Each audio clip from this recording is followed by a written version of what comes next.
Muito bem, o Estadão informa que uma liderança do PCC, que teve conversas interceptadas pela Polícia Federal, afirmou que a facção criminosa tinha um diálogo cabuloso com o PT. As conversas grampeadas são de abril deste ano e foram captadas pela Operação Cravada, que mira o núcleo financeiro do grupo.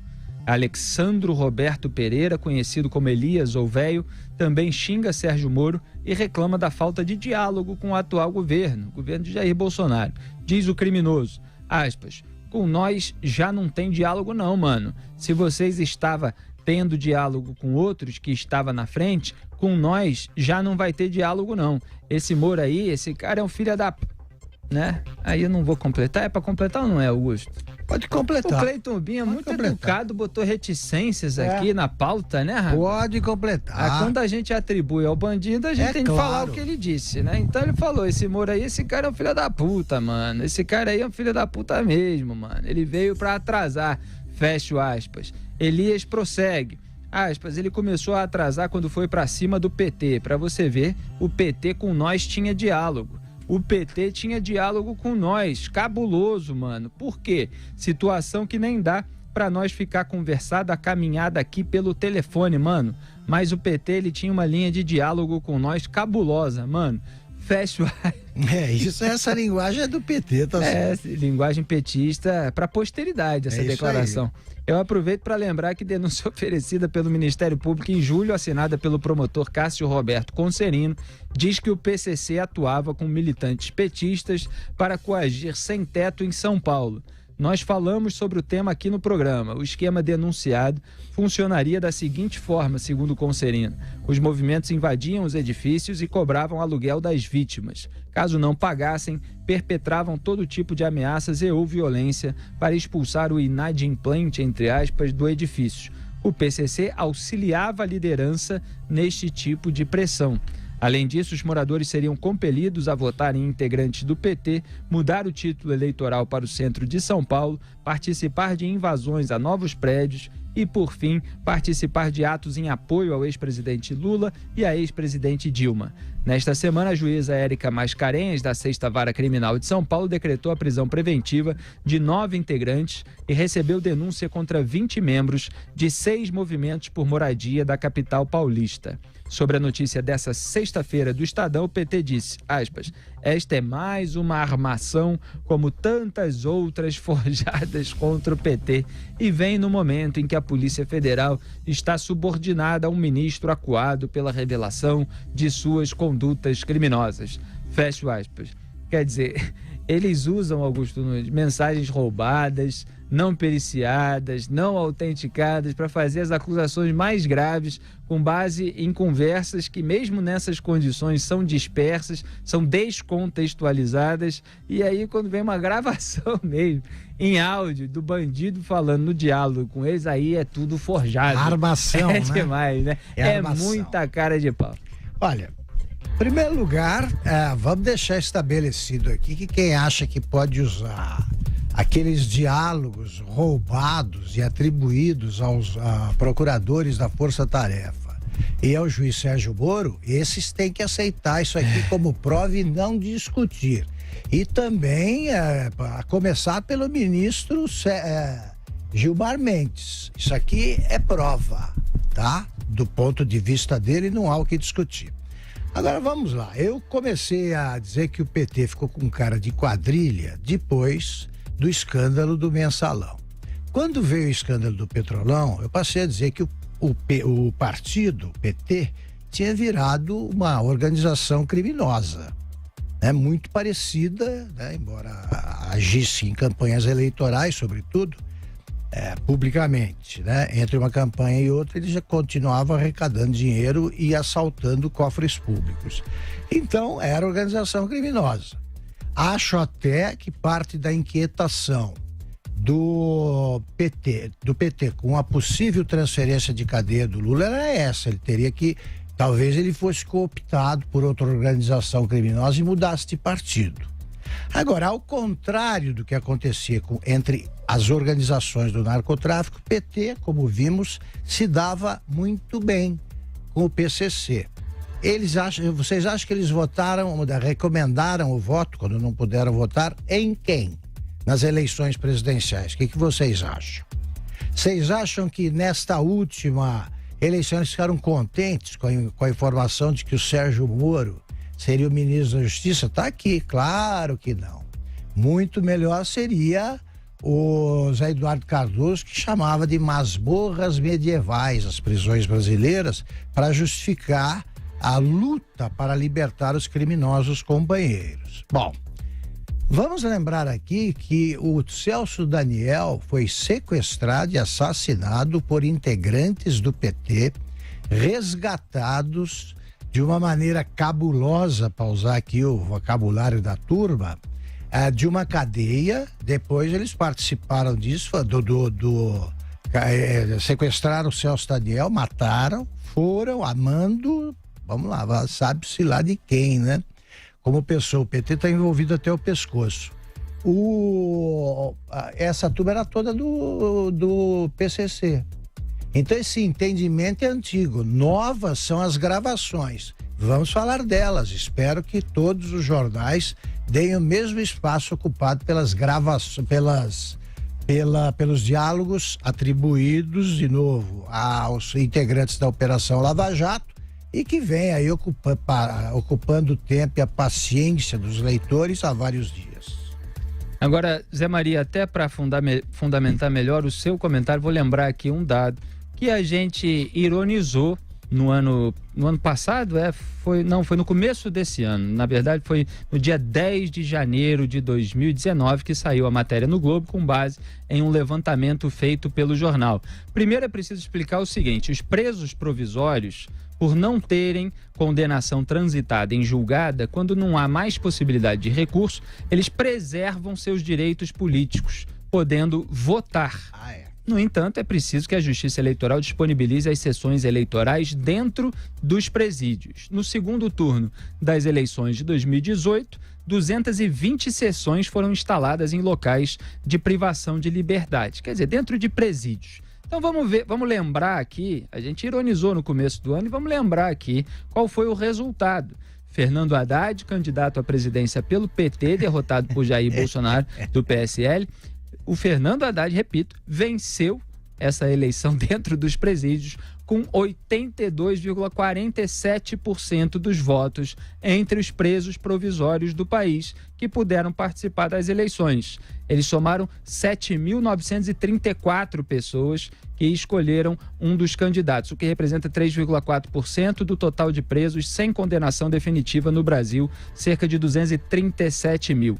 Foram 6.543 votos para Haddad, que são esses 82,47%, contra 1.391, que são 17,53% para Bolsonaro. Então, 82 e pouco a 17,5%. Essa foi a vitória massacrante de Fernando Haddad entre os eleitores presidiários, os presos provisórios, para ser mais específico. Quantos são os dissidentes? Que os bandidos preferem votar no PT, a gente já sabia. Agora a gente tem um áudio que mostra que eles realmente gostavam até de dialogar, um diálogo cabuloso. O que você estava comentando? Quantos são os dissidentes, essa minoria aí que ousou desobedecer aos chefes do PCC? 17%? 17,53% apenas. Esses têm que sobreviver na cadeia. Exatamente. Diga aí, Zé Maria Trindade. Eu vou relatar aqui um dos episódios aqui, que são vários na Câmara, né? Eu fui fazer uma entrevista com o deputado e ele abriu lá o armário dele cheio de cachaça. E ele dizia para mim assim: gente, eu não entendo, né? Os prefeitos vêm aqui, me trazem presente, só cachaça. Todo prefeito chega aqui com uma cachaça de presente, eu não aguento mais. Será por quê? Aí eu respondi, falei: deputado, isso é porque o senhor gosta da coisa. Se o senhor fosse evangélico, eles dariam bíblias. Então a história é essa mesmo. Então é a convivência, quer dizer, é a relação. Felipe, ao cidadão, né, cabe o direito de fazer tudo. Ele pode fazer o que quiser, né, e terá que cumprir os limites da lei. O cidadão só será obrigado a fazer alguma coisa ou não fazer mediante a lei, né, mediante os limites da lei. O servidor público, o Estado, né, de uma maneira geral, é exatamente o contrário. Não pode fazer tudo, só deve fazer, só pode fazer o que a lei determina. E nenhuma lei determina diálogo com preso, diálogo com bandido. Veja bem que aí em São Paulo, Geraldo Alckmin sofreu com essa pecha de ter negociado uma vez. E ele desmente e não consegue ficar livre nunca dessa história de ter negociado. Chantagem é uma situação que não acaba nunca. Uma pessoa faz um dia, recebe um dinheiro, recebe não sei o que, uma vantagem, amanhã volta, isso não acaba nunca. Por isso que a chantagem é horrorosa. Veja bem, os Estados Unidos adota como sistema de não negociar, por exemplo, com terroristas. Nunca. E não abrir mão de nenhuma relação com terrorista, uma vez terrorista.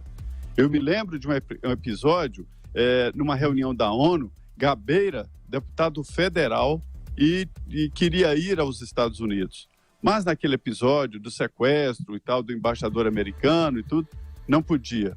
Aí, assim, houve várias pessoas entrando no circuito, inclusive o presidente José Sarney, o ex-presidente José Sarney, entrou na negociação. Não, ele não é mais terrorista, agora é deputado federal. Não pôde e não poderá nunca voltar aos Estados Unidos, porque não se negocia, é uma determinação, não se negocia, não se conversa com terroristas. No Brasil, tem que ser a mesma coisa. Não dá para conversar e nem negociar com bandidos e com presos. Não se admite esse tipo de coisa. Agora, é preciso, sim, ter um respeito, né? A própria lei diz que o réu é sagrado, o preso é sagrado, porque está sob a tutela do Estado, mas nada mais do que isso. Sabe por quê? Porque acaba fortalecendo e transferindo a estas facções criminosas poderes até maiores do que as do Estado, porque eles são mais ágeis, eles não têm que obedecer à lei, então eles podem fazer o que vem na cabeça. Então, negociar ou mesmo conversar com esse tipo de gente significa aumentar o crime e o poder do crime. Nesse caso aí, eles nem sabiam que estavam gravando, não tem nada de armação, não. Foi uma escuta telefônica e ali muito clara o que pensa cada um e o que pensa cada setor. Com autorização judicial, não é escuta de hacker, não. Diga aí, Augusto. Olha, o Zé Maria citou um episódio aí que merece ser lembrado, para reforçar, inclusive, a tese dele, que foi o sequestro do embaixador americano e o modo de agir do governo americano. Em 69, né? 1969. Quando o Brasil era governado por uma junta militar depois da morte do Costa e Silva, né? Entre a morte do Costa e Silva e a posse do presidente Médici. Pois bem, foi a primeira vez que se sequestrou um embaixador americano no mundo.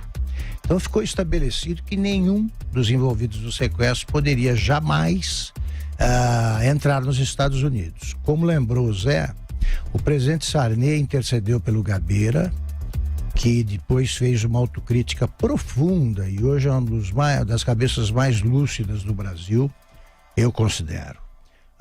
Eu também gosto. O presidente Fernando Henrique intercedeu por ele e mais Zé e Felipe.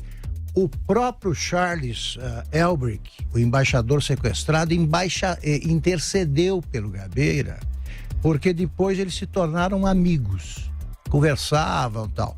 Nem assim o governo americano quis conversa. Pois bem, aqui no Brasil... E só um minutinho, e para a ONU, que é considerada ali um território neutro. Não era nem uma viagem de negócio, não. Território internacional, é outra coisa, exatamente. Agora, no Brasil, o Sérgio Moro, com as poucas medidas que pôde tomar nessa linha, por exemplo, com a transferência dos líderes, dos chefões do PCC para presídios de segurança máxima, ele provocou tal rebuliço que essas conversas tratam da confusão. Os caras falam, né, do PCC, numa linguagem que o PT trata como coisa familiar. Como é que a gente vai fazer? Quem é que vai assumir o lugar deles? Porque, e aí é que se percebe que os mais antigos conversavam, esses daí sabem que não vai ter papo. Então, que ouçam essas gravações, além do PT, o pessoal do PT para matar a saudade dos amigos aí devem ouvir essas gravações com muita atenção, os que se opõem à lei anticrime do Sérgio Moro, porque é essa turma que ele está combatendo e que foi tratada aí a pão de ló, como se fala no interior, pelo PT, né? São irmãos. Muito bem, eu só queria lembrar um detalhe, que o PT, durante o governo do PT, o Brasil estava com essa marca aí altíssima de recordista mundial de número de homicídios por ano, bateu mais de 60 mil homicídios. E os petistas, para se defender, sempre falaram que segurança pública era uma questão dos estados, não era do governo federal e tal, jogavam para os estados. Aí você ia analisar os índices de crimes violentos nos estados, e estavam lá os estados governados pelo PT com índices altíssimos, como a Bahia, por exemplo. Teve vários anos que saíram os índices e a gente observava em vários artigos. Teve um ano, acho que foi 2013, né, que São Paulo, por exemplo, registrou, São Paulo não governado pelo PT, registrou 5.180 mortes violentas, que são latrocínios, homicídios e lesão seguida de morte, né? São Paulo tem 42 milhões de habitantes, então 5.180. E a Bahia, que tem 15 milhões, teve 5.764 ocorrências. Então, a taxa por 100 mil habitantes na Bahia, governada pelo PT, era de 40,7 por 100 mil. E em São Paulo era de 12,4. Então, quer dizer, não tem desculpa. Nos governos do PT, a criminalidade era altíssima, seja na esfera estadual, seja na esfera federal. E aí vem um diálogo de um bandido, um diálogo interceptado pela Polícia Federal. Legalmente, não é mensagem hackeada, não. E ele fala de diálogo com o PT. Quer que a gente comente o quê? Enquanto eles estão aí fazendo acusações gravíssimas baseadas em mensagens roubadas que dizem muito menos. Você lembra, Augusto, que no caso do Flávio Bolsonaro, por exemplo, o Fabrício Queiroz tem ali relação com ex-policiais que depois foram presos por agir em milícia e tal. A partir daí, começou a se acusar toda a família Bolsonaro de ligação direta com os milicianos. Quer dizer, você imagina se um áudio desse fala alguma coisa nesse sentido do Jair Bolsonaro, o escândalo que os petistas iam fazer. Agora, como é em relação a eles, é tudo forjado. Por essa linha de raciocínio, todo petista tem ligação com o PT. Né? Fala, Zé Maria, quer complementar? É difícil você fazer uma defesa, por isso que tem que sair com essa história de armação. Eu acharia até muito mais lustro dizer que o Partido dos Trabalhadores é tradicionalmente ligado a causas que se aproximam desses grupos. É muito melhor do que fazer esse tipo de defesa. O ministro Sérgio Moro, ele, quando assumiu, ele já provocou reações positivas, né? Como, por exemplo, redução do número de invasões urbanas e rurais, né? E vários outros tipos de crimes, e até dentro, eu tenho notícia de que até dentro da própria administração houve mesmo redução de processos e de inquéritos. Eu assisti um debate lá na Câmara dos Deputados, quando, naquela ocasião da inauguração do aeroporto, do polêmico aeroporto lá em Vitória da Conquista, que subiu um petista dizendo que o presidente Bolsonaro ia inaugurar o aeroporto, mas que o aeroporto era, na verdade, uma obra do governo do PT, do governo Lula. Aí, enquanto ele estava fazendo o discurso, um outro deputado disse: então quer dizer que vocês assumem que a responsabilidade total por essa violência, assume a responsabilidade total por essa dificuldade econômica, assume a responsabilidade total também pelo número de desempregos, né? Então, é o debate político, é evidente que a situação era essa, né?